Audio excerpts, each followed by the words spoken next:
Picture, if you will, a silence so profound it predates the very concept of recorded time.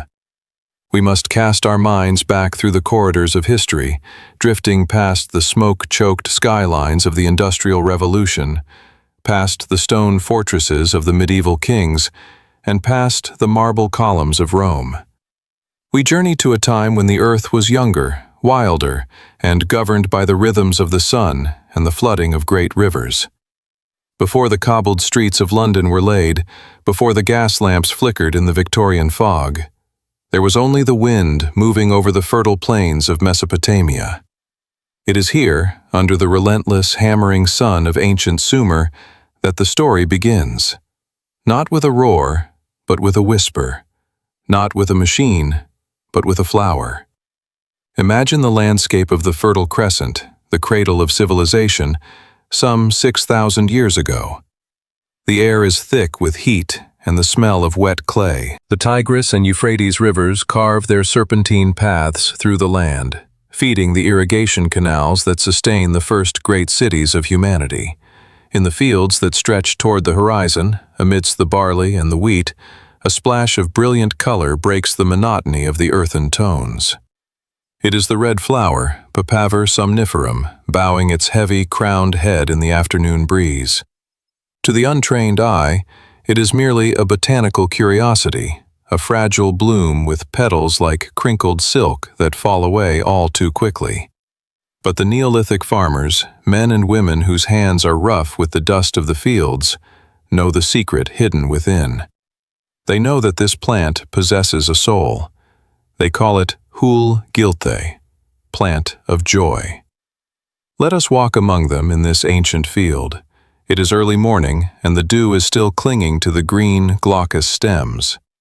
The flowers have shed their petals, leaving behind the bulbous, blue-green seed capsule. It stands like a miniature globe, crowned with a star-shaped stigma. The farmer approaches, holding a small, sharp blade made of flint or obsidian. With a practiced hand, steady and respectful, he performs an act that will be repeated for millennia, an act that will echo through the history of medicine and misery alike. He scores the flesh of the pod. He does not cut deep enough to breach the inner wall where the seeds lie, but just enough to wound the skin. And then he waits. From these delicate incisions, a milky white substance begins to bleed. It purls upon the surface of the green globe, bright and opaque, like the tears of the earth itself. This is the latex, the lifeblood of the poppy. As the sun climbs higher in the copper sky, a transformation occurs. The fierce heat of the Mesopotamian afternoon strikes the white droplets. Slowly, chemically, the liquid begins to oxidize. The white darkens, turning first to a bruised pink and then to a deep reddish brown. It thickens, losing its water to the arid air, congealing into a sticky, bitter gum. By evening, the farmer returns to scrape this resin from the pod. He collects it in a clay jar, a dark, malleable mass that smells of fresh earth and something else, something distinct, acrid, and heavy. This brown gum is raw opium. It is the unrefined, chaotic orchestra of alkaloids that will one day be isolated into morphine and codeine, but for now, it is whole and complete. It is the condensed essence of sleep, captured in a physical form. In these ancient days, there is no stigma attached to this harvest. There are no laws prohibiting its use, no moral panic, no addiction clinics. There is only the harsh reality of survival in a world where pain is a constant companion. A toothache, a broken bone, the dysentery that plagues the settlements, the pangs of childbirth, these are the loud, screaming realities of the Neolithic life. The poppy is the silence that answers the scream. The Sumerians, and later the Assyrians and Babylonians who built their empires upon the same dust, revered this substance. We find their gratitude etched into clay tablets, preserved in the ruins of library archives buried by sand. They understood that the gods had placed this flower in the soil to serve as a bridge between the waking world of suffering and the velvet darkness of oblivion. When the resin was rolled into small pellets and swallowed, or dissolved in wine, the edges of the world softened. The burning sun seemed less punishing, the ache in the joints faded into a distant hum. But the biography of this substance is one of movement. It could not remain contained within the valleys of Mesopotamia. The poppy is a traveler. Its seeds are tiny, light as dust, easily carried on the wind or in the grain sacks of traders. And the resin, that precious brown gold, was durable.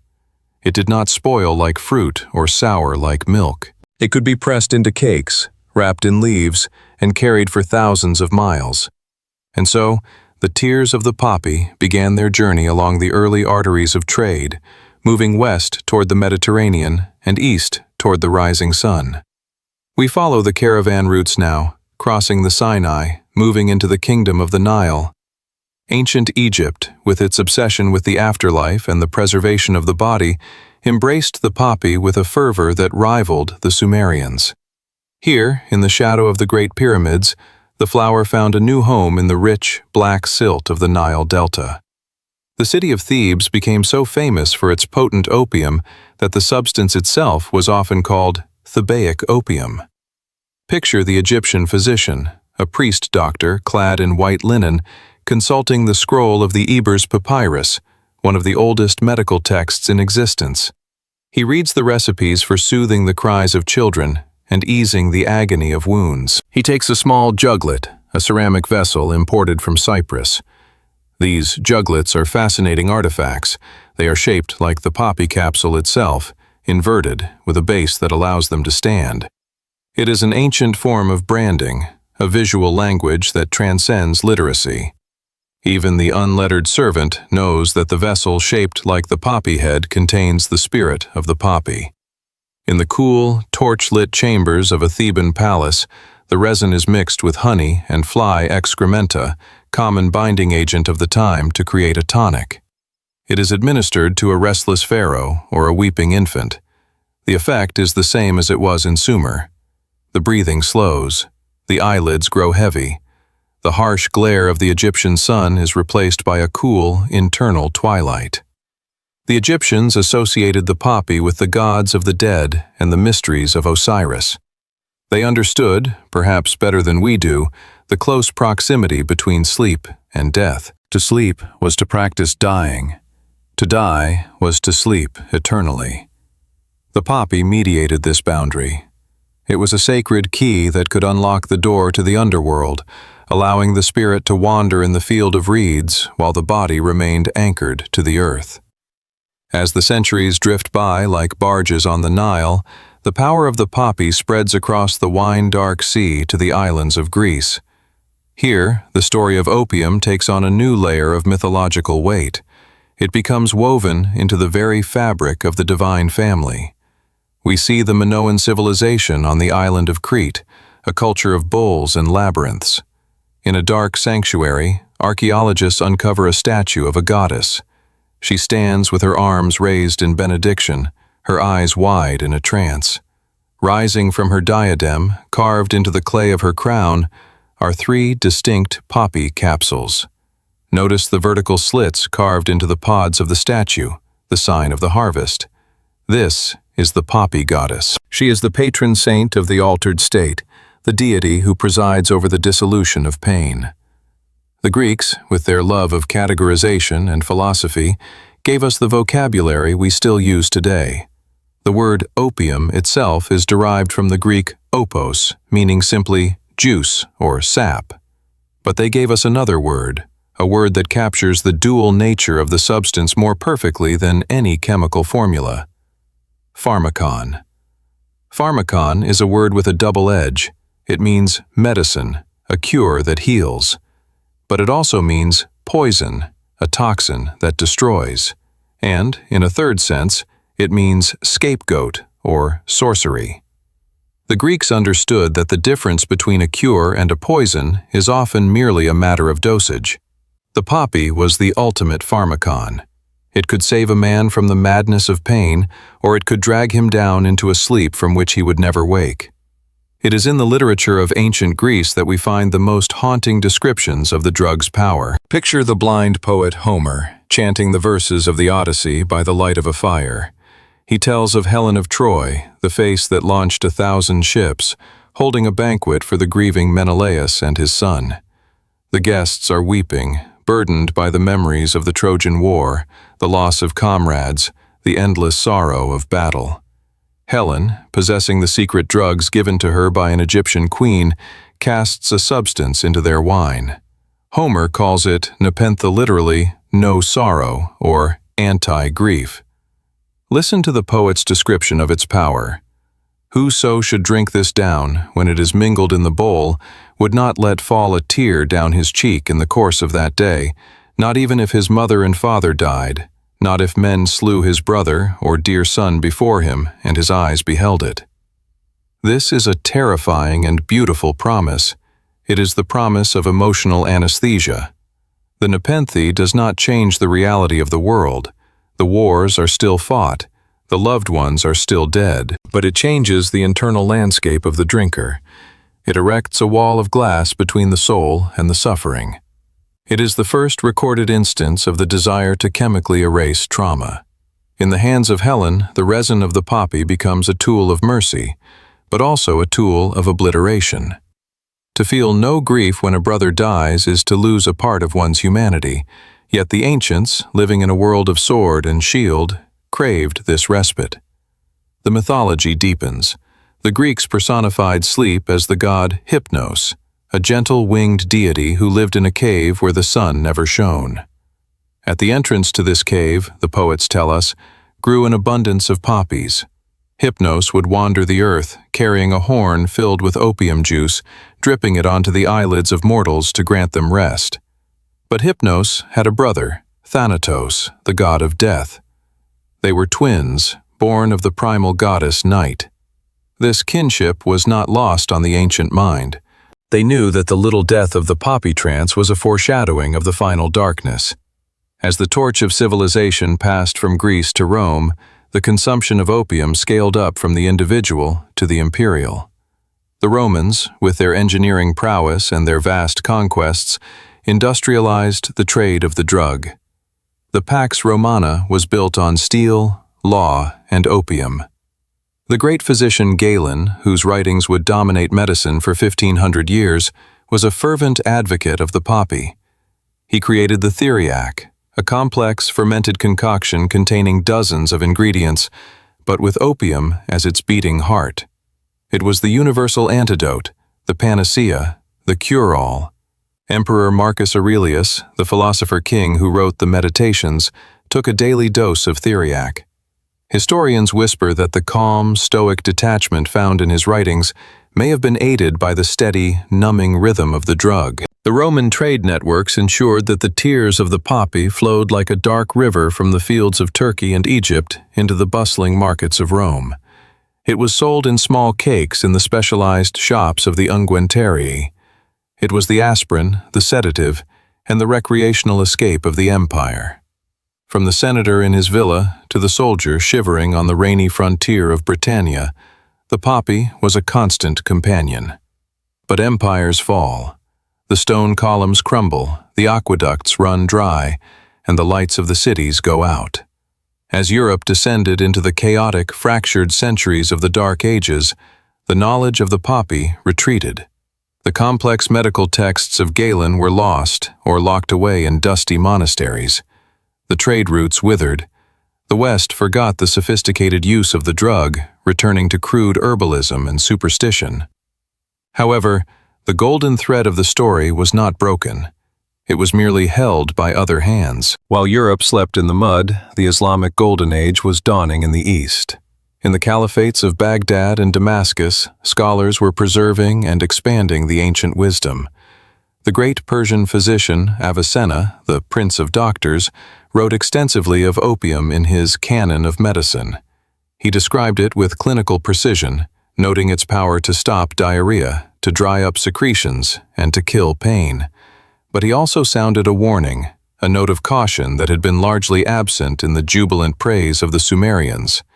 He spoke of its toxicity, its ability to stop the breath if the dose was too high. He called it a stunning agent, one that paralyzed the faculties. The Arab traders became the new masters of the Silk Road.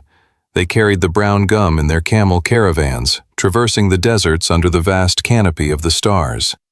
They introduced the poppy to India and eventually to China, planting the seeds of a dependency that would, centuries later, topple dynasties. But in these middle centuries, it remained a medicine, a precious commodity, a black spice traded for gold and silver.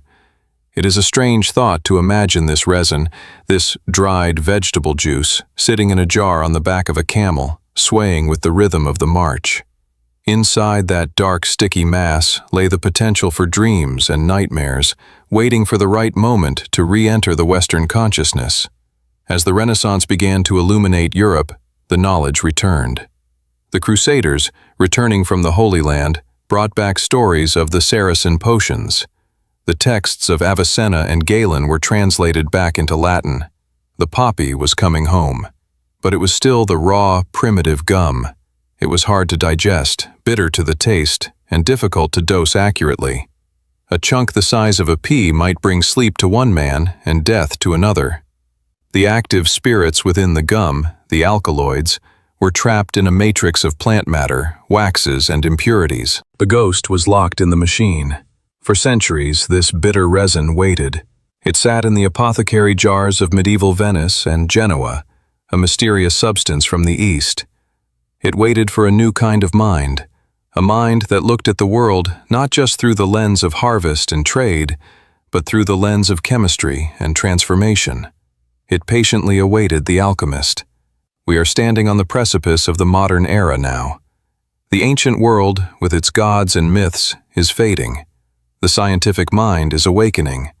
The poppy is about to undergo its most significant metamorphosis since the Neolithic farmer first scored the pod. It is about to be dissolved, refined, and wedded to the spirit of alcohol. Picture the laboratory of the coming ageth, glass retorts, the copper stills, the fire. The raw soul of the earth's most potent dream is about to be unlocked. The tears of the poppy will no longer be a solid gum chewed by the weary. They will become a liquid, a tincture, a drinkable darkness. This transition is crucial. It marks the shift from the agricultural to the technological. The substance that traveled the Silk Road in leather pouches is about to be decanted into crystal vials. It is preparing to enter the nurseries of Victorian London, the salons of Paris, and the veins of the modern world. But before we open that door, before we step into the gas-lit streets of the 19th century, let us pause for one final moment in the ancient field. Let us look back at the red flower swaying in the Mesopotamian wind. It looks so innocent, so fragile against the vastness of the desert. It is merely a plant, doing what plants do, growing, flowering, seeding, dying. It has no malice. It has no agenda. It offers its milk to the hand that wounds it, indifferent to whether that hand belongs to a king or a slave, a healer or an addict. It is a mirror. It reflects our pain, our desire for relief, our fear of the dark, and our longing for peace. It is the whole gill, the plant of joy, and the architect of sorrow. It is the beginning of a long, hypnotic drift into the night, a story written in the chemistry of the blood, told in the slow, rhythmic beating of a heart slowing down, slowing down, slowing down. Long before the glass bottle with the red "poison" label sat on the Victorian shelf, the poppy was there, watching, waiting, and weeping its white tears into the dust of history. And as the sun sets on the ancient world, casting long shadows across the sands, we can almost hear the whisper of the future, the clinking of glass, and the soft, satisfied sigh of a civilization about to fall asleep. The stage is set. The raw materials are gathered. The alchemist is sharpening his tools. The milk of paradise is ready to be bottled. Thus ends the ancient Genesis. The history of the earth is over. The history of the elixir is about to begin. The sands of Mesopotamia fade from our view, dissolving into the gray, weeping mists of a different age. We leave behind the sun-baked clay of the ancient world and the rhythmic, agricultural cycles of the poppy harvest. We must travel forward now, leaping across centuries of silence and shadow, through the rise and fall of empires, to arrive in the heart of a Europe in the throes of transformation. It is the 16th century. The Renaissance is burning bright, a lantern held up against the dark, illuminating the forgotten corners of human knowledge. It is a time of maps and compasses, of printing presses and anatomies, where the old certainties of the medieval world are crumbling like dry parchment. The air is thick with the smoke of wood fires and the dust of crushed stone. The great cathedrals are already old, and in the narrow, winding streets of Swiss and German cities, a new kind of mind is at work.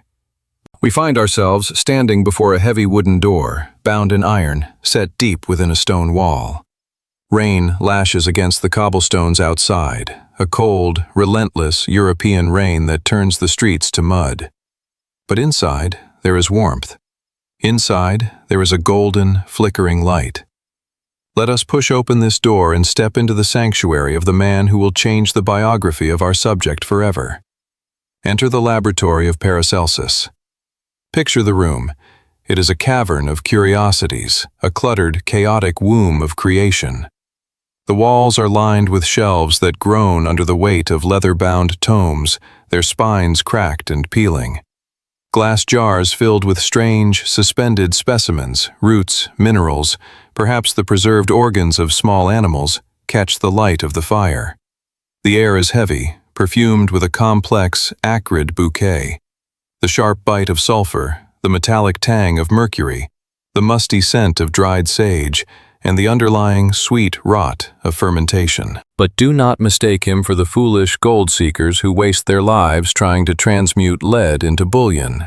His alchemy is of a higher order. He seeks the arcana, the hidden healing powers within nature. He believes that God has placed a remedy for every ailment in the world, hidden within plants and minerals, waiting for the chemist to liberate it. He calls this process spagyric, the art of separating and recombining. On the workbench before him lies the object of our study, the raw opium gum. It has traveled a long way to reach this table in Basel. It is a dark, sticky lump, smelling of the earth, looking no different than it did when the Sumerian farmer scraped it from the pod. For centuries, physicians had used it in this crude form, rolling it into pills or dissolving it weakly in water. But Paracelsus knows that water is a poor servant for this master. Water cannot hold the fire of the poppy. It cannot dissolve the resinous soul of the plant. The alcohol molecules attack the dense, resinous fortress of the raw opium. They dissolve the plant waxes and the inert vegetable matter. They reach in and grab the sleeping alkaloids, the morphine, the codeine, the thebaine, and pull them out into the solution. The clear liquid begins to turn. It swirls with ribbons of amber and gold. It darkens, taking on the color of deep, old sherry, then the hue of mahogany. The room is silent, save for the hissing of the retort and the scratching of a quill pen as Paracelsus records his observations. He is extracting the soul of the poppy. He is separating the pure medicine from the gross earth. He adds other ingredients to this brew, following the complex, somewhat mystical logic of his time. He adds crushed pearls, perhaps, or salts of gold. He adds spices saffron to color it a vibrant yellow-red, cloves and cinnamon to mask the terrible, retching bitterness of the opium. These spices are not just for flavor. They are travelers from the East, expensive and exotic, adding a layer of luxury to the concoction. He subjects the mixture to gentle heat, digesting it, allowing the flavors and potencies to meld over days and weeks. He filters it, removing the dregs, the solid waste of the plant, leaving behind only the clear, dark liquid. He holds the flask up to the candlelight. The light shines through it, turning it into a glowing ruby. It is beautiful. It is dangerous. It is finished. He names it Laudanum. The name itself is a stroke of genius, derived from the Latin verb laudare, meaning to praise. It is a substance to be praised, a gift from the divine. But some historians whisper that it comes from ladanum, a gum resin, or perhaps it is a corruption of a more arcane term.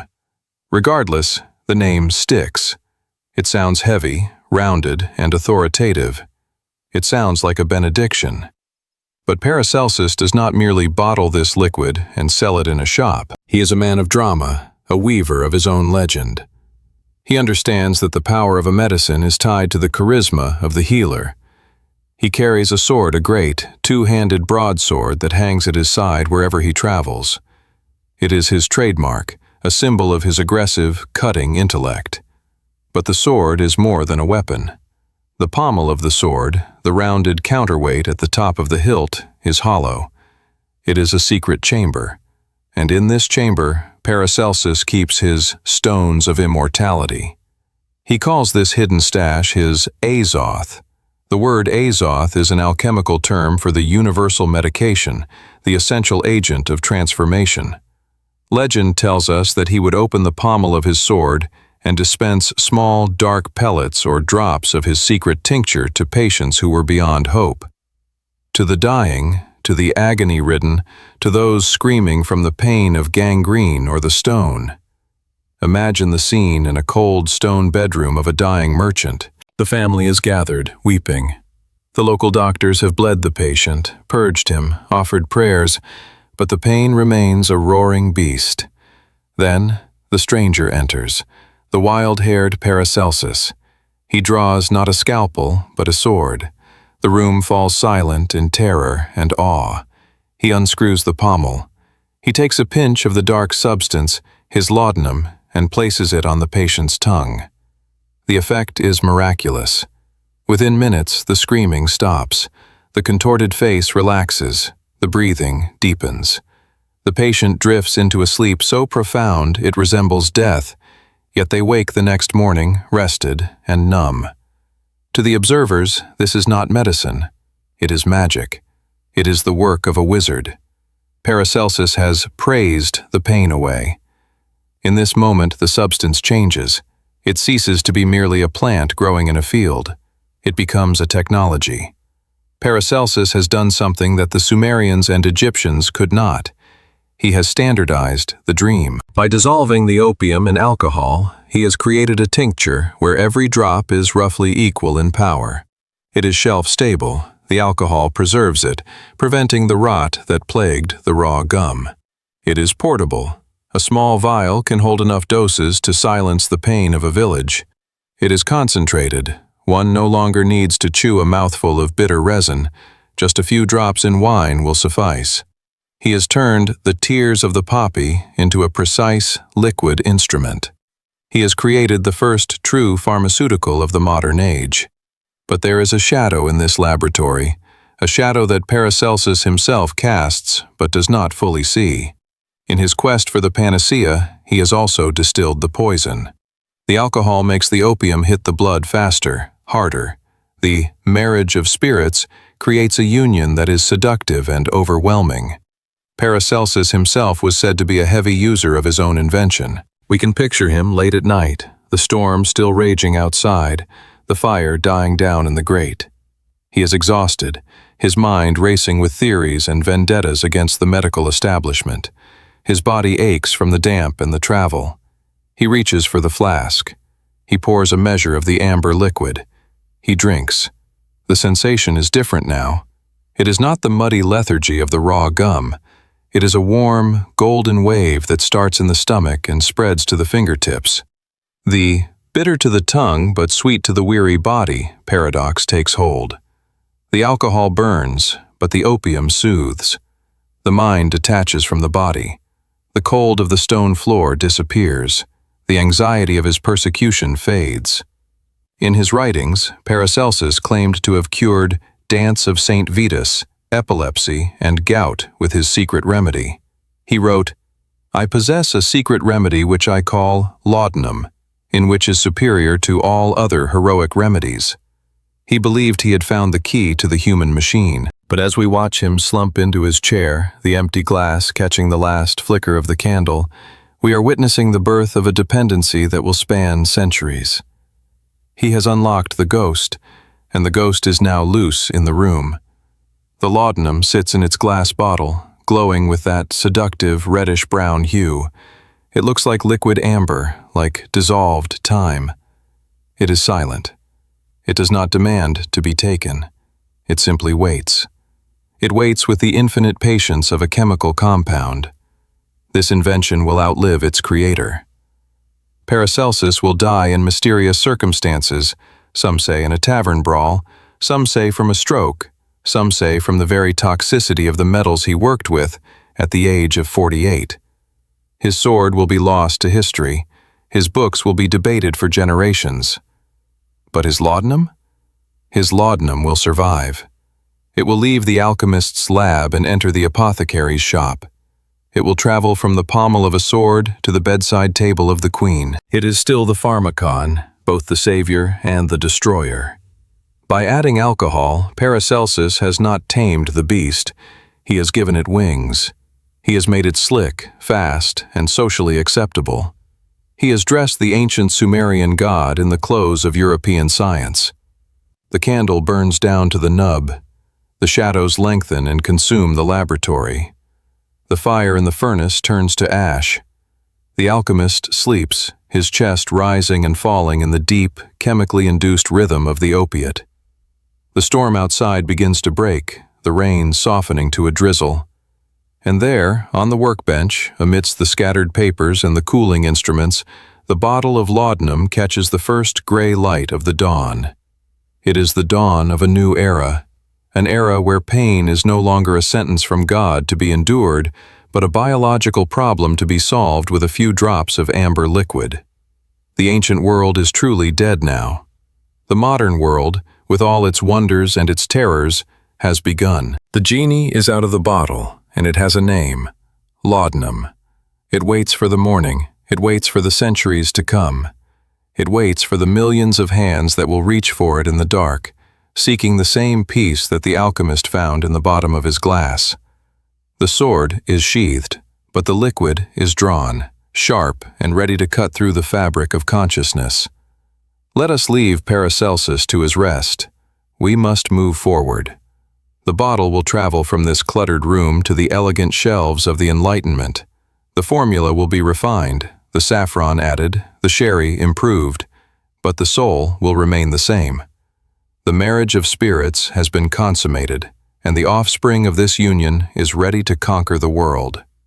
As the scene fades, we are left with the lingering scent of cloves and stale wine, and the heavy, rhythmic silence of a sleep that is too deep, too still, and too perfect to be entirely natural. The alchemist's sword has struck its blow, and the wound it leaves is a dependency that will bleed through the pages of history for 400 years. The mist of the alchemist's laboratory clears, and the heavy oak door of the medieval world swings shut behind us. We drift now, carried by the slow, inexorable river of time, into the bustling, paradoxical heart of the 18th century. It is the age of enlightenment, the age of reason, where the scientific mind sought to categorize, measure, and understand the universe. But do not let the powdered wigs and the elegant prose of the philosophers fool you. Beneath the veneer of Georgian politeness, the world was still a place of raw, unmediated suffering. Picture the streets of London in the 1700s. It is a sensory assault. The air is thick with the yellow fog of coal smoke, clinging to the damp wool of coats and the stones of the buildings. The streets are a labyrinth of mud and refuse, teeming with a humanity that is growing faster than the city can contain. Life here is vibrant, loud, and incredibly fragile. It is a world without antibiotics, without anesthesia, without sanitation. It is a world where the body is a fortress constantly under siege. In this era, pain was not merely a symptom, it was a loud, screaming inhabitant of every household. From the teething infant in the crib to the elderly matriarch in the parlor, the harsh realities of life were physical and relentless. Teeth rotted in the jaw, bones broke and set poorly, the bloody flux of dysentery swept through neighborhoods, and the white plague of consumption tuberculosis hollowed out the lungs of the young. The night air of London was filled with the sound of coughing. It was a chorus of agony that rose from the tenements and the townhouses alike. Into this landscape of suffering steps a figure who will refine the legacy of Paracelsus and domesticate the wild ghost of the poppy. We turn our gaze to Dr. Thomas Sydenham. He is known to history as the English Hippocrates, a man of observation rather than theory. Unlike the wild-haired Paracelsus with his broadsword and mysticism, Sydenham is a man of the Enlightenment, sober, rational, and deeply practical. He looked at the chaotic pharmacopoeia of his day, filled with lizard skins, crushed pearls, and superstition, and he sought something reliable. He sought a standard. Sydenham understood that the raw opium gum was too unpredictable, and the crude tinctures of the past were too variable. He wanted to create a medicine that was consistent, a tool that a doctor could trust as implicitly as a carpenter trusts his rule. And so, in his study, surrounded by the leather-bound volumes of the classics and the quiet ticking of a pendulum clock, he perfected the formula. Let us watch the creation of this amber panacea, as if we are standing in the preparation room of a great apothecary. The base, of course, is the opium. 2 ounces of the finest Turkish opium, dried and sliced. It is dark, redolent of the earth, the concentrated silence of the poppy fields. But Sydenham does not dissolve it in simple spirits. He chooses a vehicle that is itself a source of comfort and warmth: sherry wine. Imagine the casks of sherry arriving from the sun-drenched vineyards of Andalusia, Spain. The wine is fortified, rich, and nutty. It carries the memory of the southern sun, a golden heat that contrasts with the gray damp of England. Into this wine, the opium is submerged. But Sydenham is not finished. He understands that the medicine must be palatable, and it must possess qualities that aid the digestion and the heart. He reaches for the treasures of the global trade routes, the spices that were once worth their weight in gold. He adds saffron. Picture the delicate, crimson threads of the crocus flower. It takes thousands of flowers, picked by hand in the early morning, to produce a single ounce of saffron. It is the most expensive spice in the world, a symbol of luxury and light. When added to the mixture, it imparts a golden, glowing hue, turning the dark brown liquid into a vibrant amber. It adds a hay-like, metallic sweetness, a complex note that signals to the tongue, "This is precious." Next, he adds cinnamon and cloves.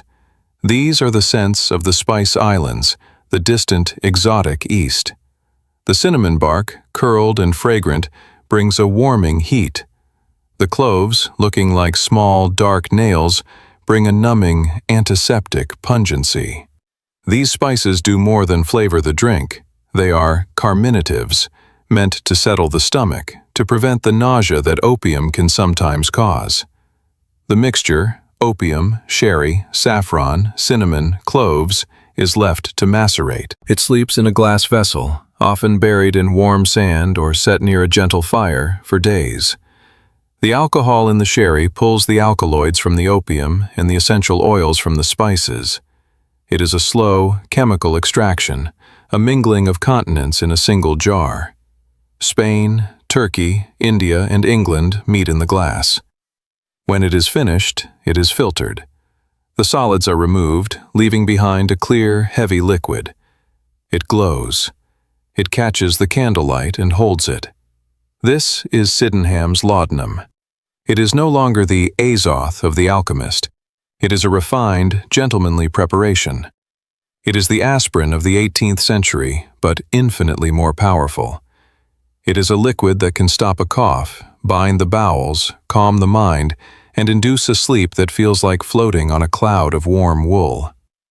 Now, let us step out of the study and into the public sphere. Let us enter the apothecary shop. The shop is a temple of sensory details. The floor is wide plank oak, worn smooth by generations of boots. The air smells of dried herbs, lavender, sage, peppermint, mingled with the sharp chemical tang of sulfur and the dust of crushed roots. But the focal point is the shelving behind the counter. Rows upon rows of glass bottles stand at attention. They are blown glass, slightly imperfect, with stoppers of cork or ground glass. They bear labels written in elegant, flowing cursive: Spirit of Hartshorn, Tincture of Rhubarb, Paregoric. But the bottle that commands the most respect, The bottle that is reached for most often is the one labeled Laudanum. It sits there, glowing with that deep amber hue in the afternoon light. It looks harmless. It looks beautiful. And it is accessible to everyone. This is the most crucial difference between our world and theirs. In the 18th century, there is no barrier between the person in pain and the relief they seek. There are no prescriptions, no doctor's notes, no locked cabinets, no government regulations. Laudanum is a commercial good, as common as tea or sugar. In fact, it is cheaper than beer. Consider the economic reality of the time. Gin was cheap, leading to the infamous gin craze that devastated the lower classes. But laudanum was even more economical. For a penny or two, a laborer could buy enough drops to obliterate the misery of a week's hard work. It was cheaper than wine, and certainly more readily available than clean water. In a city where the water pumps often delivered cholera along with hydration, drinking alcohol or tinctures was a safety measure. There was no stigma attached to it. None. Erase the modern concept of the drug addict from your mind. That concept does not exist yet. In the 1700s, to take laudanum was not a vice. It was a sensible, medical decision. It was viewed with the same casual acceptance as we view taking a vitamin or an aspirin today. A wave of relaxation washes over him. The tension leaves his shoulders. He can think again. He can converse. He calls for his correspondence. The laudanum has restored him to civility. For him, the amber liquid is a marker of civilization, a triumph of man over the indignities of the body. Now, cut to the other side of the city, to the docks of the Thames.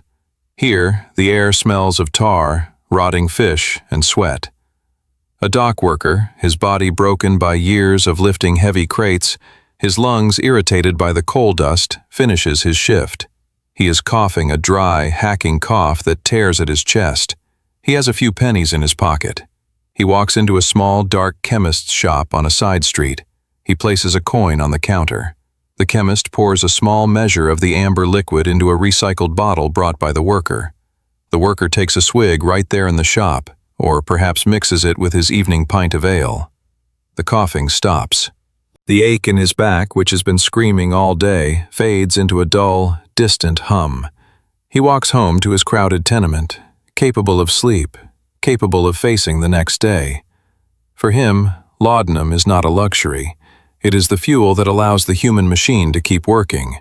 It is the lubricant of the Industrial Revolution. This universality is what makes the amber panacea so fascinating. It was the great equalizer.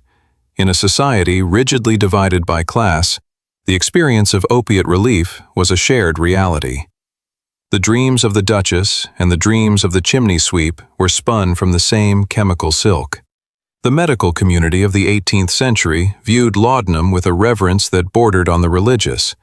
Dr. Sydenham famously declared, "Among the remedies which it has pleased Almighty God to give to man to relieve his sufferings, none is so universal and so efficacious as opium." Note the language.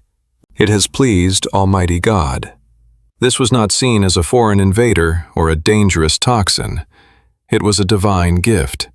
To deny a patient laudanum was seen as cruel, almost sinful. It was the mercy of Christ in liquid form. They called it the check key of nature. This metaphor is worth lingering on. Picture a complex clockwork mechanism, gears grinding, springs winding tighter and tighter. This is the human body in a state of disease. The fever makes the heart race. The dysentery makes the gut spasm. The pain makes the nerves fire uncontrollably. The machine is spinning out of control.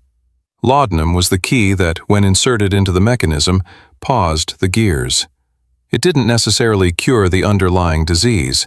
It didn't kill the bacteria, which they didn't know existed, or knit the bone, but it stopped the grinding. It bought time. It allowed the body's vital heat to recover. It quieted the storm. In the case of dysentery, the great killer of the age, laudanum was a lifesaver. In the 1700s, they did not understand the mechanism of addiction. They knew that if you stopped taking it, you might feel ill.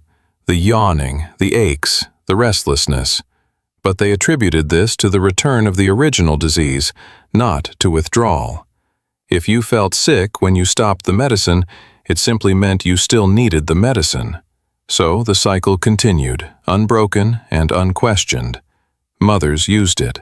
This is perhaps the most tender and terrifying image of the era. The nurses and mothers, exhausted by the demands of large families, would dab a little laudanum on the gums of a teething baby, or they would mix it into a syrup. The crying would stop. The house would fall silent. The benevolent angel had visited the nursery. We look back with horror now, knowing the risks of respiratory depression, but we must view them with empathy. They were using the best tool they had to comfort their children. As the sun sets over the Georgian city, painting the brick buildings in shades of orange and purple, we can imagine the thousands of bottles being uncorked. The smell of cloves and saffron drifts through the open windows. In the coffee houses, men discuss politics and philosophy, their nerves steadied by a morning dose. In the salons, women play the harpsichord, their vapors calmed by the amber liquid. In the slums, the coughing subsides, replaced by a heavy, dreamless slumber. The bottle sits on the shelf of the apothecary, glowing in the twilight. It watches over the city like a silent guardian. It is the stone of immortality realized, not as a way to live forever, but as a way to make life livable. It is the check key that locks out the darkness. At this stage in history, laudanum is at its zenith. It is a hero. It is the infant Jesus cordial. It is the friend of the friendless. It has not yet shown its teeth. The demon is still sleeping deep within the amber, hidden by the sweetness of the sherry and the perfume of the spices. The Enlightenment believes it has conquered nature, categorized it, and bottled it. But nature is patient. The biology of the human brain is being rewired, drop by drop, across an entire civilization. The dependency is taking root, not in the shadows of an alley, but in the center of the drawing room, under the bright light of the chandelier. The amber panacea reigns supreme, but the night is coming. And in the silence of the poppy, there is always a price to be paid. As we leave the 18th century, we leave behind a world that is comfortable in its numbness, a world floating on a sea of sherry and opium, unaware that the tide is about to turn. The romantic poets are born, the industrial factories are being built, and the milk of paradise is about to curdle. But for now, let us rest in the amber glow. Let us listen to the quiet breathing of a city soothed by the alchemist's legacy. The pain is gone. The worry is gone. There is only the warm, heavy blanket of the cure-all, wrapping the century in its soft, seductive arms. The heavy, pragmatic ticking of the 18th century clock fades into the distance. We leave behind the rational, sunlit world of the Enlightenment, where laudanum was merely a tool for the body, a chemical wrench to fix a broken gear. We are crossing a threshold now, stepping into the mist and shadow of the 19th century. The atmosphere changes. The wind picks up, howling across the moors. The gas lamps of London flicker in the gloom, casting long, dancing shadows against the brickwork. We have arrived in the era of the Romantics. This is a time when the human spirit rebelled against the cold logic of the machine age. Artists, poets, and dreamers sought to escape the soot and the steam engines, fleeing inward into the vast, unexplored caverns of the imagination. And there, waiting for them in the darkness, glowing with a seductive amber light, was the bottle. In this chapter, the biography of our subject undergoes a profound shift. Laudanum ceases to be just a medicine. It becomes a muse. It migrates from the apothecary's shelf to the writer's desk, finding its place next to the stack of parchment and the pot of black ink. Indeed, for a brief, feverish window of history, the amber liquid and the black ink became indistinguishable. One fueled the other. The milk of paradise flowed into the quill, and from the quill it spilled onto the page, staining the literature of the Western world with a permanent violet haze. To understand this transformation, we must sit quietly in the study of the man who became the high priest of this dark sacrament, Thomas De Quincey. Picture him. Here was a panacea, he writes, a pharmacon, for all human woes.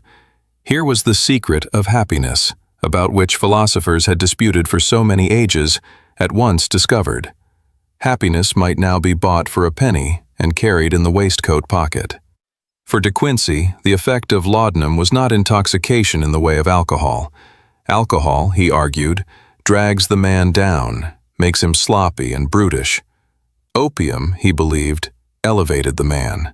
It created a serenity of the mind. It was a cleansing wind that blew away the mental cobwebs, leaving behind a crystalline clarity. He called it the abyss of divine enjoyment. Imagine him on a Saturday night, wandering the markets of London under the influence of the drug. The noise of the crowd, the cries of the hawkers, the poverty and the filth, all of it, is transformed by the amber lens of the laudanum. He sees harmony where others see chaos. He sees the sublime in the faces of the poor. The drug acts as a filter, stripping away the ugly and the mundane, leaving only the tragic beauty of existence. He sits at the opera, and the music does not just enter his ears, it builds cathedrals in his mind. The notes become physical structures, vast and intricate, soaring into the heavens. This was the honeymoon phase of the romantic relationship with opium. It was viewed as a telescope for the soul, a technology that allowed the artist to see further, feel deeper, and touch the infinite. It was the key to a hidden universe that lay just beneath the surface of reality. But the biography of laudanum is a story of duality. The door that opens to paradise also opens to the inferno. And De Quincey, with his meticulous poetic prose, charted the descent into the pains of opium with terrifying precision. As the years wore on, the dose required to achieve that divine clarity grew. The drops became teaspoons, the teaspoons became wine glasses. The friendly agent became a tyrant. Let us drift into the nightmares of Thomas De Quincey. These were not ordinary bad dreams. These were opium dreams, a specific category of horror characterized by a distortion of space and time. He wrote of architectural dreams. Influenced by the complex engravings of Piranesi, he would find himself trapped in endless, spiraling Gothic cities, immense stone staircases rising into the gloom, leading nowhere, balconies suspended over abysses without bottom. The laudanum expanded the sense of space until the dreamer was a speck of dust in a cosmos of stone, and it expanded time. This is perhaps the most haunting aspect of the romantic experience. In a single night, under the influence of the drug, De Quincey felt he lived for a century. He experienced thousands of years of history, buried in stone coffins in Egypt, or lying in the mud of the Nile. The drug dissolved the linear progression of time, trapping the user in an eternal, suffocating now. He was haunted by the tyranny of the human face. In his dreams, the sea would turn into a carpet of faces, millions of them, upturned and screaming. He was kissed by crocodiles, cancerous kisses, in the slime of ancient rivers. The mythology of the drug began to merge with the mythology of the ancients. The Sumerian plant of joy had become the Victorian engine of horror. Yet, even in the horror, there was inspiration. The literature of the time began to take on the qualities of these dreams. It became fragmented, vivid, intense, and deeply psychological. Move now from the crowded streets of London to a lonely farmhouse on the coast of Devon. The year is 1797. We find another giant of the age, Samuel Taylor Coleridge. Coleridge is a man of immense intellect but fragile constitution. He is suffering from dysentery, physically drained and spiritually exhausted. He retires to a farmhouse near Porlock to rest. He takes a dose of laudanum, 2 grains of opium dissolved in spirits to check the disease. He sits by the fire, reading a history of the travels of Marco Polo, specifically a passage about the Mongol ruler Kublai Khan building a palace. The drug takes hold. The book slips from his hand, his chin drops to his chest. The silence of the farmhouse is replaced by the roar of a sacred river. In Xanadu did Kubla Khan a stately pleasure dome decree. We must pause to appreciate the mechanism of this moment. This is the most famous example of chemically induced creativity in the English language. Coleridge is not writing, he is seeing. The laudanum has suppressed his conscious, critical mind, the part of the brain that edits and doubts, and has unlocked the floodgates of the subconscious. This story serves as a perfect metaphor for the relationship between the romantic artist and laudanum. The drug offers a glimpse of the divine, a vision of perfect beauty, but it is fleeting. It cannot be held. It is a pleasure dome built on ice, melting as soon as the waking world intrudes. The person from Porlock is reality itself, always waiting to interrupt the dream. The list of those who dabbled with the dark lover reads like a roll call of the era's genius. Lord Byron, with his club foot and his melancholic brooding, used it to ease his pains and fuel his dark, dramatic verse. Percy Bysshe Shelley, the ethereal spirit, knew the bottle well. John Keats, the tragic youth tending to his dying brother, used it to numb the sympathy pains and the creeping realization of his own mortality. In Ode to a Nightingale, Keats writes, "My heart aches, and a drowsy numbness pains. My sense, as though of hemlock I had drunk, or emptied some dull opiate to the drains." Here, the sensation of the drug is inextricably linked to the sensation of beauty and death. The drowsy numbness is the prerequisite for entering the world of the nightingale.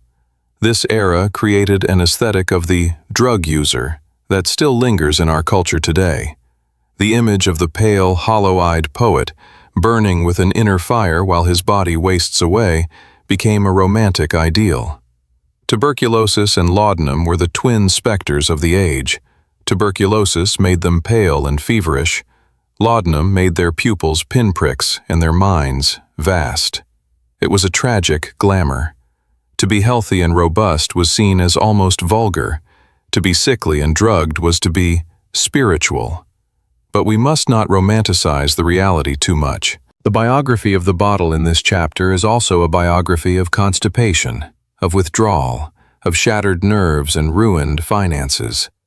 Coleridge wrestled with the accursed habit for the rest of his life. He would weep in shame, begging his friends to lock him up, to hire men to physically prevent him from entering a pharmacy. He described the slavery of the will. The laudanum, once the liberator, became the jailer. It hollowed him out, leaving him a man of bits and fragments, much like his famous poem. The inkwell, once a font of inspiration, became a dry well. The violet haze that covered the world turned into a gray, impenetrable fog. Yet, despite the tragedy, or perhaps because of it, the legacy of this period is immense. The Romantics taught us how to talk about altered states. Before De Quincey, there was no vocabulary for the psychedelic experience. He gave us the language of phantasmagoria, of chasms, of deep time. He mapped the geography of the subconscious long before Freud.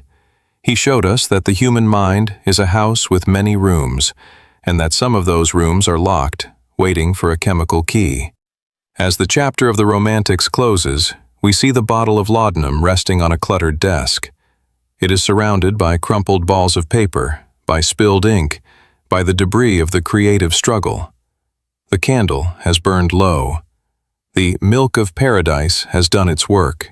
It has birthed poems that will be read for centuries.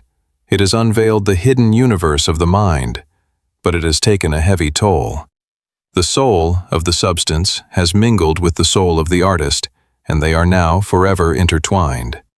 We move away from the lonely farmhouse and the chaotic study.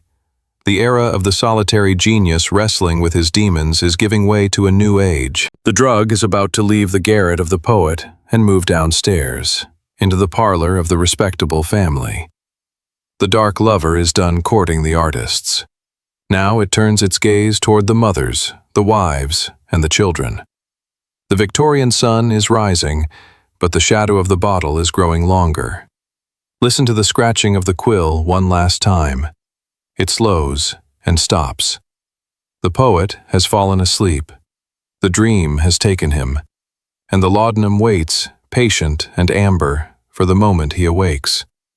The wind howling over the moors of the romantic poets dies down, replaced by the muffled silence of thick carpets and heavy drapes. We have left the wild, untamed landscapes of the imagination and entered the manicured, orderly world of the high Victorian era. It is the mid-19th century. The British Empire is at its zenith, painting the map pink from Canada to India. London is the capital of the world, a city of fog and finance, of industry and empire. But our story does not take place in the Houses of Parliament or the bustling factories. It takes place behind the closed doors of the townhouse, in the private sanctuary of the home. We move now behind the heavy velvet curtains of polite society. Here, in the dim, gas-lit interiors, where the air is still and smells of beeswax and lavender, laudanum found a new and specific habitat. It migrated from the poet's chaotic desk to the lady's vanity table. To understand this chapter of the biography, we must understand the pressure cooker of Victorian morality. It was an era of rigid structures, of stiff corsets, and even stiffer social expectations. For a woman of the upper and middle classes, life was a performance of perfection. She was the angel in the house, the moral compass of the family, expected to be serene, domestic, and seemingly untouched by the grimy realities of the world outside. Alcohol, whiskey, even too much wine was frowned upon for women. The house is silent, save for the rhythmic, hypnotic ticking of the grandfather clock in the hall. Tick, tock, tick, tock. Mrs. Gable climbs the stairs to her boudoir. She is tired, not from physical labor, she has servants for that, but from the crushing weight of boredom and the relentless anxiety of maintaining appearances. She feels a tightness in her chest, a fluttering of the heart, a nervous excitability. She sits at her dressing table. The mirror reflects a face that is composed but weary. On the silver tray, amidst the crystal perfume bottles and the ivory hairbrushes, sits a small, unassuming decanter. It is cut crystal, perhaps, or blue glass, elegant and discreet. It does not look like a monster. It looks like a friend. She uncorks the bottle. The familiar scent drifts up, that strange, sweet, medicinal perfume of saffron and cloves. It is the scent of relief. With a hand that trembles slightly, she measures out the dose. Drop, drop, drop. 20 drops into a glass of water. The water clouds, turning a milky amber. She lifts the glass to her lips and drinks. We must pause to appreciate the sensory experience of this moment. The taste is bitter, but the bitterness is welcomed because of what follows. Within minutes, the chemical snow begins to fall. The tightness in the chest unspools. The anxiety about the household accounts, the rebellious son, the distant husband, it all softens. The sharp edges of the room seem to blur. The ticking of the clock sounds further away, less like a countdown and more like a lullaby. She moves to the chaise longue and lies down. The vapors have been treated. The hysteria has been calmed.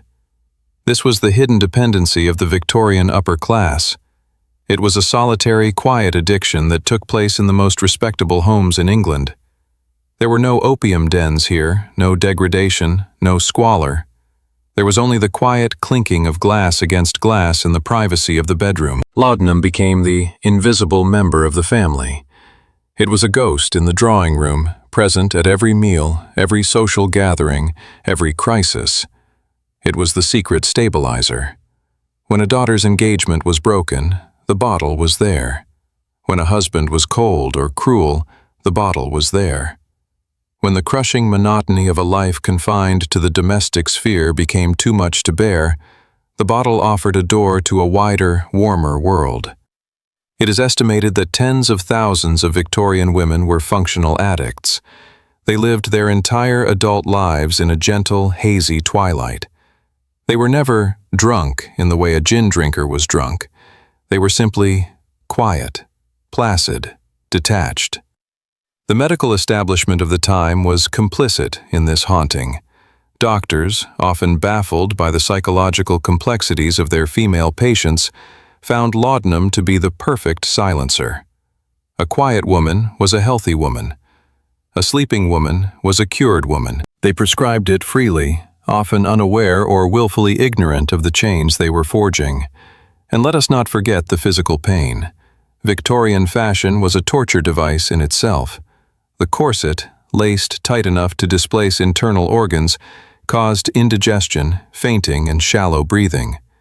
The heavy layers of clothing caused overheating. The lack of exercise led to constipation and stagnation.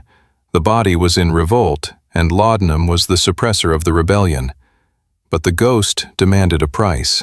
The biography of the molecule here enters a phase of tragic irony. The cure for nerves eventually destroyed the nervous system. Over time, the tolerance grew. The 20 drops became 40. The 40 became a teaspoon. The matriarch would find that without her morning dose, the vapors were 10 times worse. She would feel the yawning fit, the aches in her legs, the terrifying restlessness of withdrawal. She would become irritable, sharp-tongued, a shadow of her angelic self. So she would take more. Imagine the secret panic of running low, the discreet trip to the chemist, perhaps sending a servant with a note, or going herself, veiled, to a shop in a different neighborhood. The shame was not in taking the medicine that was allowed, but in the need for it. The dependency had to be hidden, even from herself. It was just a tonic. It was just for her constitution. The bottle also stifled the cries of the heart.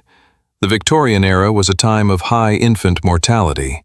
Death was a constant visitor. When a child died, the mother was expected to mourn, yes, but to mourn with dignity. She was not to wail or tear her hair. Laudanum was the tool of this dignity.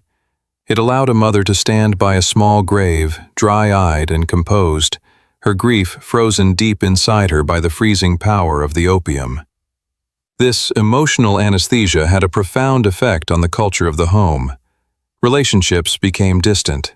Conversations became superficial. How could true intimacy exist when one party was wrapped in a blanket of chemical snow?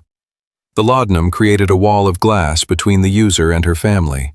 She could see them, she could hear them, but she could not truly touch them. Literature of the time hints at this secret. In Wilkie Collins' The Moonstone, we see the drug used as a plot device, a way to manipulate the mind. In the novels of Dickens, we see the shadowed figures of addicts. But the reality was far more pervasive than fiction dared to admit. It was the skeleton in the cupboard of the Victorian bourgeoisie. Let us return to Mrs. Gable on her chaise longue. The afternoon light is fading. The gas lamps are being lit in the street below. She is floating. She is neither happy nor sad. She is simply existing in a state of suspended animation. She looks at her hands, pale and still. She looks at the bottle on the vanity. It glows with a dark, rich light. It is her confidant, her lover, her master. A collective sigh rises from the respectable districts of London. The empire is safe. The family is safe. The pain is gone. But the silence is deafening. The heavy velvet curtains of the Victorian townhouse fall closed, shutting out the world. We leave the scented, stifled air of the lady's boudoir and descend. We descend not just in geography, but in class, in comfort, and in hope. We leave the gas-lit avenues of Kensington and Chelsea and drift eastward toward the smokestacks of Manchester, the slums of Seven Dials, and the crowded, weeping tenements of the East End. Here, the fog is not a romantic mist. It is a choking yellow blanket of coal dust and chemical runoff. The silence of the drawing room is replaced by a cacophony of iron wheels, shouting hawkers, and the relentless thrum of the machinery that powers the empire. This is the engine room of the Industrial Revolution, a place where human beings are fuel, and where the tears of the poppy are not a luxury, but a desperate tool for survival. We are entering the era of the quiet nursery. To understand this tragedy, we must first understand the landscape of the time. The mid-19th century saw a massive migration from the green fields of the countryside to the gray brick canyons of the cities. The traditional family structure was shattered by the factory whistle. For the first time in history, mothers were required to work 14-hour shifts in the cotton mills and the match factories, often standing for miles of repetitive motion, deafened by the roar of the looms. There was no maternity leave. There was no state-sponsored childcare. There was only the hunger wolf scratching at the door. If a mother did not work, the family did not eat. But what of the child? What of the infant screaming in the cradle, hungry, teething, or simply needing the warmth of a parent? Into this gap of care stepped a dark and insidious solution. It came in a bottle, sold not by a pharmacist in a white coat, but by the grocer, the chandler, and the pub owner. It sat on the counter next to the gin and the bread.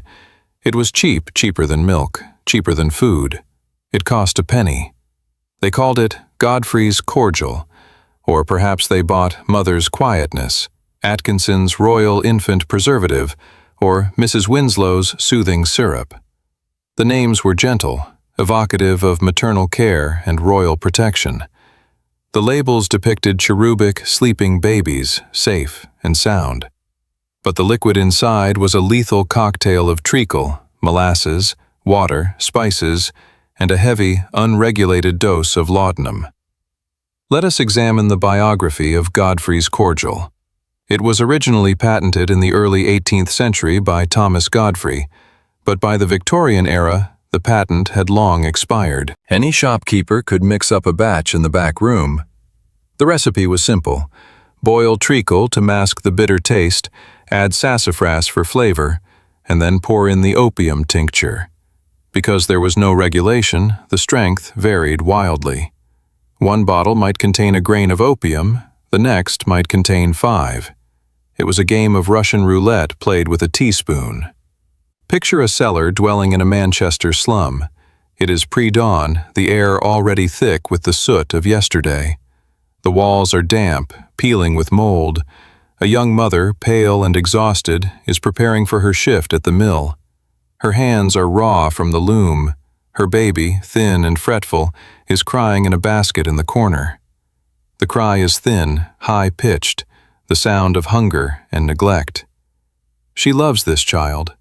Let us not judge her with the lens of our modern privilege. She loves him, but she is trapped in a system that offers her no choices. She cannot take him to the factory. The noise would deafen him, the dust would choke him, and the overseer would fire her. She cannot afford a wet nurse. She has to leave him with an elderly neighbor, or perhaps a minder, a young girl of 7 or 8 who watches a dozen babies in a single room. She reaches for the bottle. It is sticky, brown, familiar. She pours a spoonful of the dark syrup. The smell of treacle and sassafras fills the small space, a sickly sweet, cloying scent that masks the metallic tang of the poison. She feeds it to the child. "There now," she whispers. "Hush now, drink your comfort." The effect is almost immediate. The crying stops. The thrashing limbs relax. The eyes glaze over and close. The baby drifts into a deep, unnatural stupor. The mother kisses the sleeping forehead, grabs her shawl, and runs to catch the factory whistle, praying that he will wake when she returns. But often, they did not wake. This practice was so widespread it was known as doping. In some industrial districts, it was estimated that over 80% of infants were regularly dosed with opiates. The drug did more than just make them sleep. It fundamentally altered their physiology. Opium is an appetite suppressant. This is one of its most potent properties. When an adult takes it, they forget to eat. When an infant takes it, the effect is catastrophic. The baby, sedated and numbed, ceases to feel the pangs of hunger. They stop crying for milk. They sleep through feeding times. The result was a condition the Victorian doctors called marasmussa, wasting away. The child would literally starve to death while in a coma. They became shrunken, wizened, looking like little old men or changelings from a dark fairy tale. Their skin hung loose on their bones, their eyes sunk deep into their skulls. Imagine the horror of a nurse or a minder looking after 10 or 15 of these quieted children. The room is silent. There is no babbling, no crying, no movement. Just a row of baskets containing fading lives drifting on a sea of chemical treacle. The minder, often paid a pittance, would top up the dose whenever a child stirred. A drop of the quiet was the universal solution to any distress. The tragedy deepens when we consider the burial clubs. In a twisted economic incentive, many poor families paid a few pennies a week into a burial club, which would pay out a lump sum, often £3 to £5, upon the death of a child, to cover funeral expenses. Suspicion arose, dark and terrible, that some unscrupulous parents or minders might overdose a child to collect the money. While likely rare compared to accidental overdose, the very existence of the fear speaks to the dystopian reality of the time. The biography of Laudanum here becomes a legal document, a coroner's report. They were supposed to soothe the bowels and ease the teeth. The treacle provided a burst of sugar energy, and the opium stopped the diarrhea that was rampant in the slums. To an uneducated mother, the medicine seemed to work. The baby stopped crying. The baby stopped having loose stools. The baby slept. It looked like a cure, right up until the moment it became a coffin. We must visualize the scale of this massacre of the innocents. In some years, in cities like Manchester and Coventry, half of all children died before their 5th birthday. How many of these were the victims of the quiet nursery? Thousands? Tens of thousands? The history books cannot give us a precise number, for the evidence was buried in paupers' graves, unmarked and unmourned by the state. The laudanum bottle in the tenement was not a crystal decanter. It was a dirty, sticky glass jar passed from hand to hand. It was not a tool of mind expansion like it was for De Quincey. It was a tool of suppression. It suppressed the hunger. It suppressed the noise. It suppressed the life. As the Victorian era progressed, the voice of reform began to rise. The Society for the Suppression of the Opium Trade began to look not just at China, but at the nurseries of England. Writers and social crusaders began to call it infanticide by degrees. But change was slow. The factory owners needed the women to work. The women needed the money. The babies were the collateral damage of a society that valued production over protection. Let us close this chapter with a single, quiet image. It is night in the slum. The factory whistle has blown the end of the shift. The mother walks home through the rain-slicked streets. She enters the cellar. The fire has gone out. The room is cold. She goes to the basket in the corner. She touches the small hand. It is cold. The chest is still. The quietness has done its work too well. The silence in the room is absolute. She does not scream. She is too tired to scream. She sits on the floor holding the small bundle, rocking back and forth. The bottle of Godfrey's cordial sits on the shelf, catching the last gray light of the day. It is a witness to the tragedy. It is the villain and the comfort, the poison and the friend. In the biography of a molecule, this is the darkest page. The molecule that brought relief to the ancients, that inspired the poets, that soothed the aristocrats, has here become a thief of breath. It stole the future, 1 teaspoon at a time. The milk of paradise turned sour in the mouths of the babes. And the nursery, which should have been a place of lullabies and life, became a quiet, chemical tomb. We leave the mother there, in the shadows. We cannot offer her comfort. We can only witness her loss. And we can remember that the history of medicine is written not just in the triumphs of science, but in the silence of the unintended victims.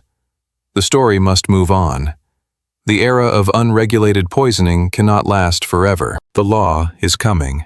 The label, poison, is coming. But for the innocents of the Victorian slums, it is already too late. The silence remains. The smog of the industrial cities still hangs heavy in the air, but a new wind is beginning to blow through the streets of Victorian Britain. We are leaving the era of the quiet nursery and the unregulated penny-dreadful tragedy of the slums. We are moving towards a time of reckoning. The 19th century is aging. The youthful optimism of the Industrial Revolution is being tempered by a grim realization of its costs. The milk of paradise has soured. The benevolent angel has revealed its skeletal face. We stand now at the turning of the tide. For decades, the sale of laudanum and other opiates was as free as the sale of bread. It was a transaction of pure capitalism. Supply meets demand, no questions asked. The grocer sold it alongside the tea. The publican sold it alongside the gin. The street hawker sold it from a cart. But as the bodies of the quieted infants piled up in the paupers' graves, and as the wasted figures of addicts became a common sight in the workhouses, the public conscience began to stir. The dream was curdling. The romantic haze that De Quincey and Coleridge had cast over the drug was dissipating, replaced by the harsh, clinical light of scrutiny. The medical men, the politicians, and the moral crusaders began to look at the amber liquid not as a gift from God, but as a scourge on the nation. The year is 1868. This is the pivot point in the biography of our subject. Enter the Houses of Parliament. In these hallowed, wood-paneled halls, a debate is raging. It is a debate about freedom versus safety, about the right of the individual to buy comfort versus the duty of the state to protect the vulnerable. The result of this debate is the Pharmacy Act of 1868. To the modern ear, a Pharmacy Act sounds dry, bureaucratic. But make no mistake, this was a revolution. It was the moment the state reached out its hand and seized the bottle. The act established a simple but profound rule. Dangerous drugs, including opium and its preparations, like laudanum, could only be sold by a registered pharmaceutical chemist.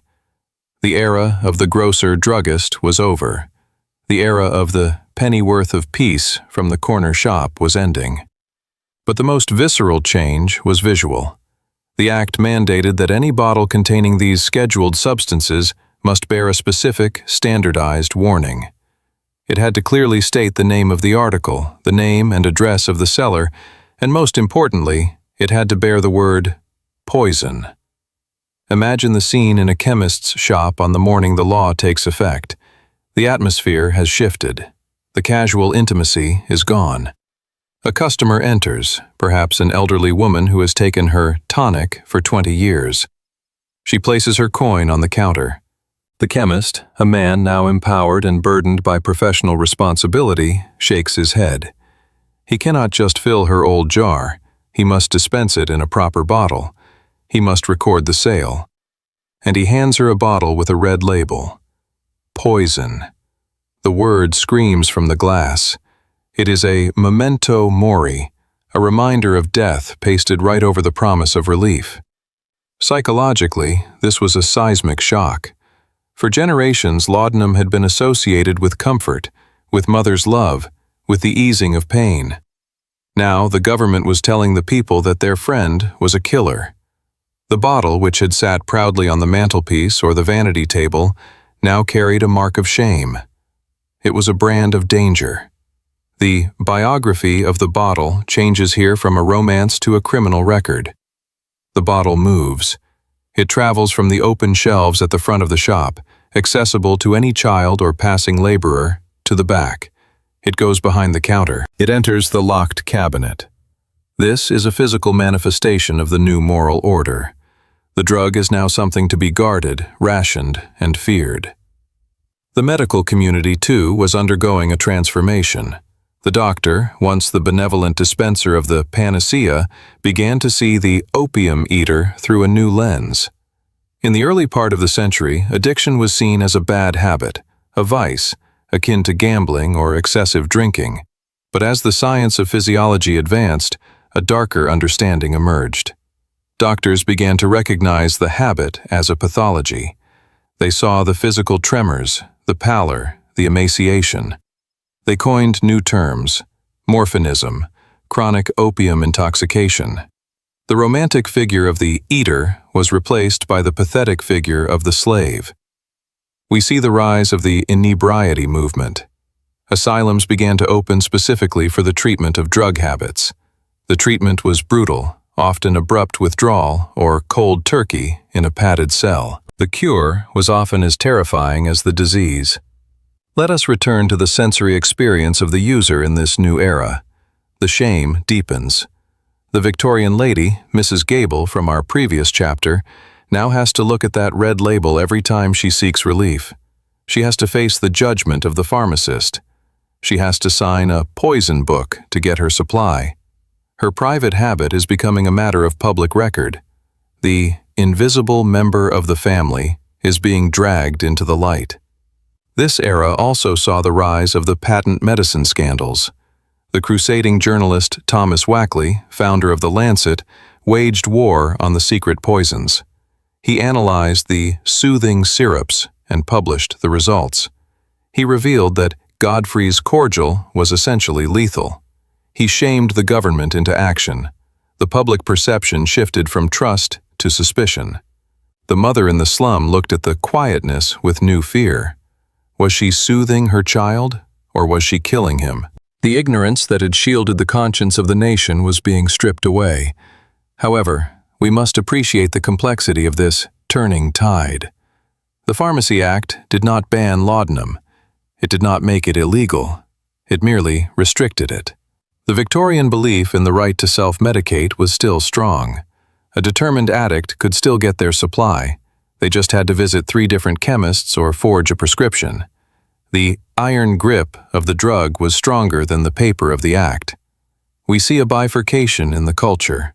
On one side, the legitimate medical use continued.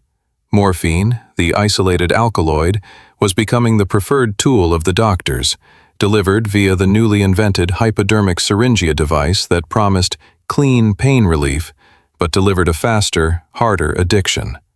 On the other side, the recreational or habitual use was pushed into the shadows. The opium den, previously a rarity in London, mostly limited to the docklands and frequented by foreign sailors, became the symbol of the drug's degradation. Popular fiction, like The Mystery of Edwin Drood by Dickens, 1870, or the Sherlock Holmes stories later in the century, painted the opium user not as a poet in a farmhouse, but as a wretch in a filth-strewn den. The violet haze of the Romantics had turned into a yellow fog of squalor. The bottle itself seems to change character. In the 18th century, the glass was often clear or pale blue, showing off the rich amber color of the liquid. In the late 19th century, the poison bottles were often made of dark blue or green glass, ridged with sharp spikes or hexagonal shapes. Why? So that if you reached for it in the dark, by the bedside, your fingers would feel the danger. The bottle was designed to say, "Stop." The biography of a molecule is now a story of conflict. The molecule is fighting for its life against the laws of men. It is retreating from the nursery, retreating from the drawing room, and hiding in the veins of the desperate. As the sun sets on the Victorian era, the golden age of casual consumption is dead. The check key of nature has been confiscated by the state. The era of prohibition is dawning. We leave this chapter with the image of a chemist locking his cabinet for the night. The key turns in the lock with a heavy, final click. Inside, in the dark, the bottles of laudanum sit in rows.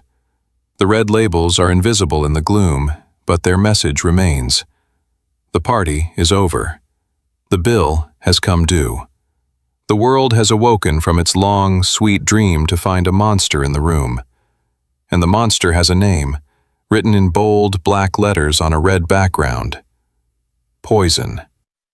The liquid waits in the dark, unchanged. It is patient. It knows that laws are written on paper, but addiction is written on the soul. It waits for the lock to be picked. We arrive now at the quiet terminus of our journey. The gas lamps of the Victorian streets have flickered out, replaced by the harsh electric glare of the modern world. The bustling apothecaries, with their smells of ground root and dried beetle, have vanished, paved over by steel and glass. The cries of the street hawkers selling pennyworths of peace have been silenced by the roar of traffic and the march of time. We stand at the end of the long, winding road that began in the clay fields of Sumer and wound its way through the alchemist's laboratory, the poet's study, the lady's boudoir, and the tragic nursery. We find ourselves in a place of stillness, a place where the past is preserved in glass and shadow. Picture, if you will, the hushed atmosphere of a museum archive. It is a room located deep in the bowels of a great city, perhaps London or Edinburgh. The air here is climate-controlled, cool and dry, smelling of old paper, binding glue, and the faint, sweet decay of history. There are no windows to let in the damaging sunlight. Instead, the room is lit by the soft, clinical glow of preservation lamps. Dust motes dance in the beams of light, swirling in slow motion like the memories of a forgotten age. Here, amidst the rows of metal shelving and the labeled boxes, sits the physical evidence of our story. We are not looking at the grand monuments of history, the statues of kings or the weapons of war. We are looking at the small, intimate debris of daily life. We are looking at the pharmaceutical antiques. Walk with me down this aisle. Listen to the echo of our footsteps on the polished floor. We stop before a glass display case. Inside, resting on a velvet cushion, is a small collection of bottles. They are of various shapes and sizes, some hexagonal, some cylindrical, some fluted. They are colored in the deep, protective hues of the past: cobalt blue, forest green, and, most prominently, a rich, dark amber. Focus your attention on one specific bottle. It is small, no taller than your index finger. The glass is hand-blown, imperfect, containing tiny bubbles of air trapped during its creation in a fiery furnace nearly 2 centuries ago. It is an amber glass, the color of dried honey, designed to protect the light-sensitive contents within. The label is yellowed, peeling at the corners, the paper brittle as a dried leaf. The ink, once black, has faded to a sepia brown. But the script is still legible, written in that confident, flowing Victorian cursive we have come to know. It reads, "Tincture of Opium, Laudanum, prepared by J. Smith, chemist, High Street." And below it, in smaller, sterner block letters, the warning that marked the end of an era: poison. This object is a survivor. It is a shipwreck washed up on the shores of the 21st century. It is a silent witness to a time when pain and pleasure were measured out in drops, when a whole society walked through a twilight of chemically induced calm. But let us not be fooled by the stillness of the object. The story did not end when this bottle was corked for the last time. Laudanum did not disappear, it merely changed its shape. The biography of the molecule is a story of continuous metamorphosis. The spirit of the poppy is a shapeshifter, shedding its skin in each generation to emerge in a new, more potent, and often more deadly form. As we look at the amber glass, we must acknowledge its children. By the late 19th and early 20th centuries, the crude tincture of laudanum was already being usurped by the precision of pure chemistry. The German pharmacist Friedrich Serturner had isolated the active alkaloid morphine, naming it after Morpheus, the god of dreams. This was the distilled essence of the poppy's power, stripped of the waxes and gums that made laudanum heavy and slow. Morphine was faster, cleaner, and, when combined with the hypodermic needle, infinitely more efficient. And then came the heroic drug. In 1898, the Bayer Company in Germany launched a new product. They took the morphine molecule and added 2 acetyl groups, creating diacetyl morphine.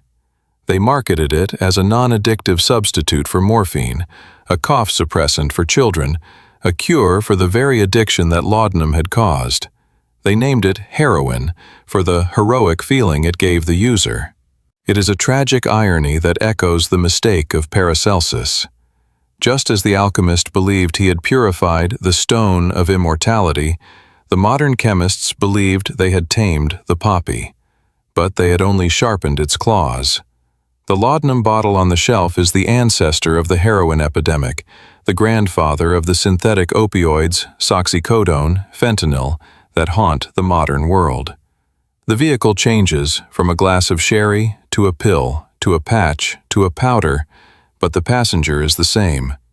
It is the same molecular key, turning the same lock in the human brain, offering the same relief and demanding the same terrible price. But here, in the quiet of the museum, the violence of that legacy feels distant.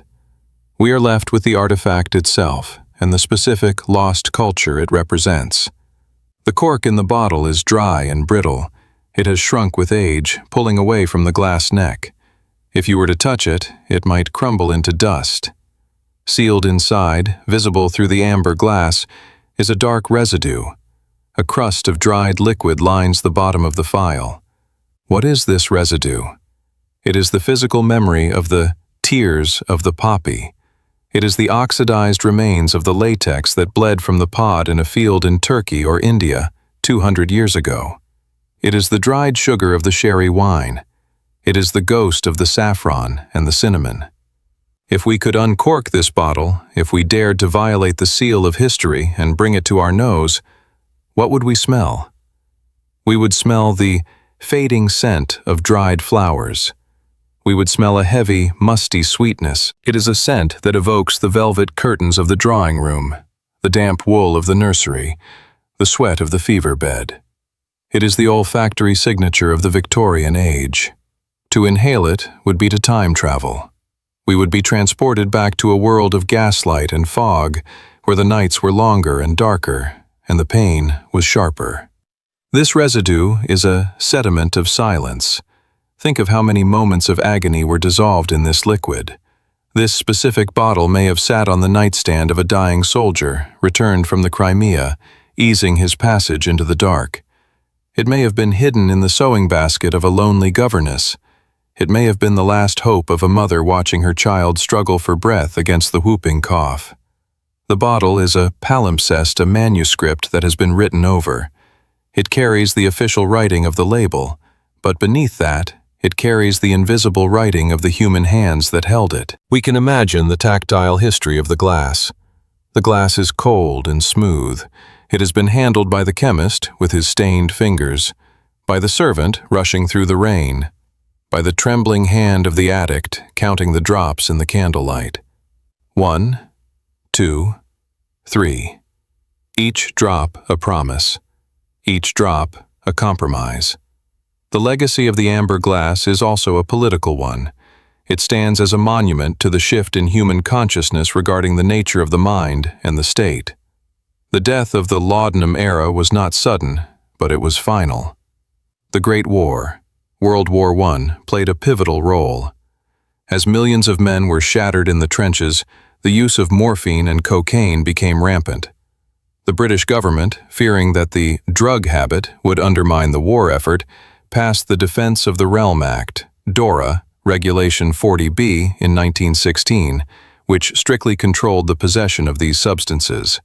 This was followed by the Dangerous Drugs Act of 1920. With the stroke of a pen, the socially accepted magic potion became a criminal contraband. The bottle moved from the mantelpiece to the evidence locker. The opium eater became the junkie. The veil of romanticism was torn away, and the bottle became a symbol of vice, weakness, and decay. But looking at it now, in the soft light of the archive, can we find a measure of empathy?